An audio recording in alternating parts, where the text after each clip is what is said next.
10-17 minutos. Tremenda crónica. Así, De como un siempre. testigo viviente. Como siempre. Como siempre. Qué país que ha pagado caro, ¿eh? Sí, así Diablo, es. le descabezaron toda la juventud. Lo mismo que le pasó a los febreristas, excluidos y eso se matados. prolongó Todas las hasta el camadas. 75. Hasta el 70. Todas las camadas O sea, las fueron eso debancando una a una. Todas las comenzó- generaciones. Este país se quedó sin generación. Comenzó en el 59, Ricardo. Una poda. Oye, hasta el 75 se prolongó con Balaguer. Diablo, los conservadores han dominado como 170 Pero de años. manera 170 años. sangrienta. Todo el tiempo.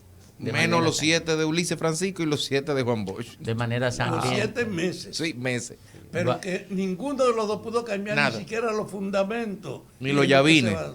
Bueno, vámonos con Federico Jovine, que es el propietario de la Palabra Iluminada. Gracias, Domingo. Buenos días. Buenos días, amigos de cabina, compañeros amigos que nos escuchan. Y yo creo que de lo que hemos hablado es lo que es un tema recurrente siempre, lo que estamos hablando ahora en cabina, de cómo la impunidad arropa de manera estructural la historia de la República Dominicana desde los albores mismos de su nacimiento. Es una historia que se repite constantemente sobre sí y siempre a peor.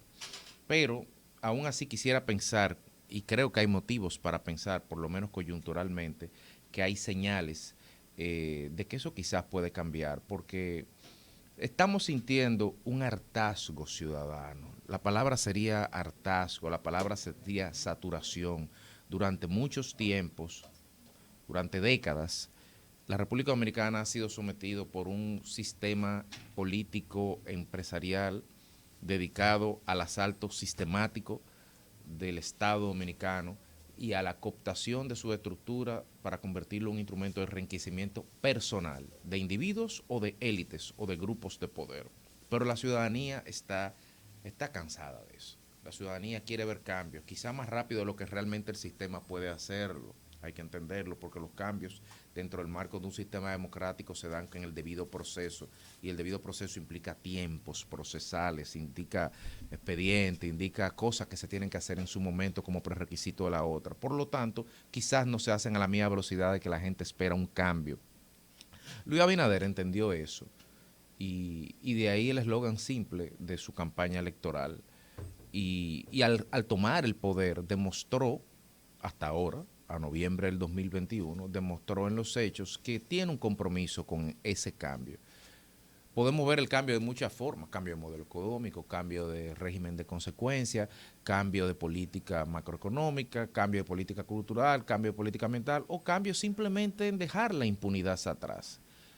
Y me voy a concentrar solo en ese último. No estoy diciendo que los otros quizás no se estén dando, sino que como ese es el eje vertebral de la reivindicación moral que planteó el presidente como un eje de su campaña y que no es más que sintonizar el sentir de la ciudadanía con una propuesta política y tratar de responder esa propuesta, ese sentir, es que el presidente apostó a un Ministerio Público Independiente en contra, por ejemplo, de muchos de los estrategas de su partido, incluso de los líderes de su partido, y probablemente mucha de la gente que lo apoyó en su momento, quizás hasta él mismo, porque la política es así, inconscientemente algún día puede haberse víctima o sujeto de su propia creación, porque esa es la esencia de un ministerio público. Y todo lo contrario, el presidente apuesta a eso al punto de que aún haciendo un ministerio público independiente quiere constitucionalizar esa independencia. O sea que más de ahí, más compromiso político no podemos pedir que constitucionalizar una independencia que se da se ha dado en los hechos. Sin embargo, el presidente tiene que apostar a acelerar el proceso. Porque el presidente el 24 puede entregar el poder, o lo puede entregar en el 28, él decidirá, y el pueblo, el soberano, también lo decidirá, pero en algún momento indefectiblemente lo hará. Entonces el presidente tiene que hacer la huida hacia adelante, porque la lucha contra la impunidad será su gran legado, indudablemente, y tiene que apostar a eso y acelerar el proceso, porque cuando deje de ser presidente, podemos tener la sorpresa desagradable, porque la República Dominicana está jalonada, historia así, de algunos presidentes que vendrán después a darle reversa a esos cambios, que intentarán darle esos cambios. Y esos cambios irán irreversibles en caso de que no sean constitucionalizados, solo en la medida que los cambios sean profundos, y de que sean profundos y difundidos y la ciudadanía pueda apreciar cualitativamente las mejoras que significan para su calidad de vida, que esos cambios en contra de la impunidad y a favor de la justicia se den. Entonces van a defender ese legado del presidente Abinader y él tiene que apostar ahí. Y en lo que él está apostando ahí, la ciudadanía saluda esto porque en definitiva parte de la impunidad que ha habido en la República Dominicana se deriva de la inmovilidad, de dejar que las cosas pasen, y por eso nos pasamos 2 décadas viendo que las cosas pasaban, no habían sorpresas, no habían cambios. Y no es solamente, es que si no hay cambio, cada quien se queda en su zona de confort. Y lamentablemente el poder es un demonio con mucha fuerza, y el poder corrompe. Y cuando un funcionario se encuentra en una zona de confort en su despacho, lamentablemente por la naturaleza humana es probable que haga acciones que no se compadezcan con el mandato de la ley o con la visión de la política en ese momento. Pero sin embargo, el presidente, y eso pasó en los 16 años del PLD, ¿cuántos cambios hubo en 16 años? En 8 y 8, vamos a separar. No lo voy a diferenciar cualitativamente, lo voy a separar temporalmente. En 8 y 8, ¿cuántos cambios hubo? ¿Cuántos cambios tenemos en 14 meses de Luis Abinader, por ejemplo? ¿Cuántos cambios? Contémoslo. Hagamos el ejercicio cuantitativo de la cantidad de cambios. El presidente anda con un bolígrafo y una libreta de decreto en la mano. Y eso es bueno que pase. Eso es muy bueno que pase. Es bueno que nadie se sienta en una zona de confort. Es bueno que nadie se sienta seguro. Es bueno que la impunidad no duerma. Entonces, en esa línea, la gente aplaude esos cambios. A veces los presiona, a veces el presidente se siente presionado. Incluso llevó esa presión al PRM haciendo que la semana antepasada dijeran que iban a suspender a las personas que estuvieran acusadas de corrupción en un exceso pues, de purismo en este caso. Pero sin embargo, la gente lo aplaude. Y hay que tener cuidado con esos aplausos. No se puede dejar llevar a la gente porque el presidente del gobierno y la ciudadanía está obligado a hacer el difícil equilibrio entre el morbo y la impunidad. Eso es peligroso. Hay que tener un equilibrio entre el morbo o el deseo de reivindicaciones o el deseo de justicia y la impunidad. Y todo esto tiene que ser a partes iguales. Pero sin embargo, la gente lo celebra. Y lo celebra de una forma tal porque no solamente la lucha contra la impunidad se está dando desde la oficina de Luis Abinader, sino también en paralelo desde la oficina del Ministerio Público. Digo de Luis Abinader porque quitar a una persona bajo sospechas de malas prácticas, eso antes lo pasaba y está pasando. Claro, no nos podemos conformar con eso, porque si usted me cambia un director de un instituto bajo supuestas malas prácticas e indelicadezas que estén ocurriendo ahí, dichas por su propio superior jerárquico, queremos ver sometimiento. Como queremos ver desde el 16 de agosto del año pasado, auditorías en todas las instituciones del Estado, cortes y línea base que me digan a mí qué ha pasado. Porque el Ministerio de Educación ha manejado aquí 20.000 millones de dólares en los últimos 8 años. Y es muy simple, el camino más corto es acusar sin prueba y manchar honra de los ministros anteriores. Yo no lo estoy defendiendo, yo estoy diciendo que eso hay que hacerlo con números en la mano y con auditorías. ¿Dónde están las auditorías 14 meses después?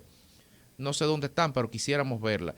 Pero mientras tanto, el Ministerio Público también ha hecho un hito importantísimo, que es que quizás porque estamos, gracias a Dios, ensorbecidos de democracia, no nos estamos dando cuenta. Pero lo que ha pasado con la operación Coral era impensable hace 40 años. Brian Bosch, agregado militar de la Embajada Norteamericana en los Estados Unidos, en los difíciles años del desplomo de la década del 70 con Balaguer, hizo un libro que se llama Los militares dominicanos y Balaguer, y en ese libro él señala cómo Balaguer tenía que hacer el difícil equilibrio entre los diferentes sectores militares en pugna para evitar que le dieran un golpe, básicamente.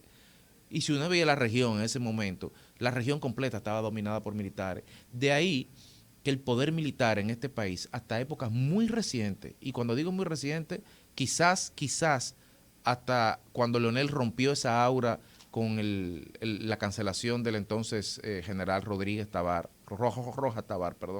Pero sin embargo, lo que estamos viendo hoy lo vemos tan común que cogieron a 3 generales presos activos y en el otro cogieron varios generales presos activos. Activos significa con tropas. Eso era impensable.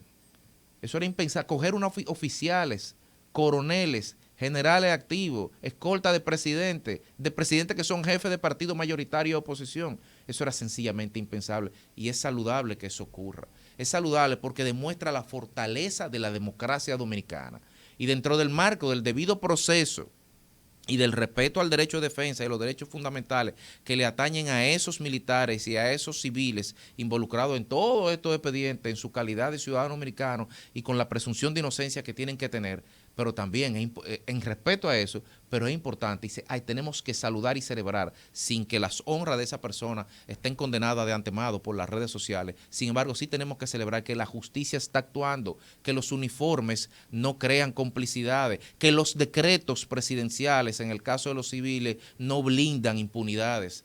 Y eso permite decir que estamos cambiando, de manera tal que felicitamos al presidente Abinader, pero sobre todo al Ministerio Público por esa labor encomiable y muy valerosa de enfrentar a las mafias civiles y militares que se han apoderado en las últimas décadas del presupuesto y del Estado dominicano. Y le decimos al presidente y a ellos que están haciendo lo correcto y que lo están haciendo bien.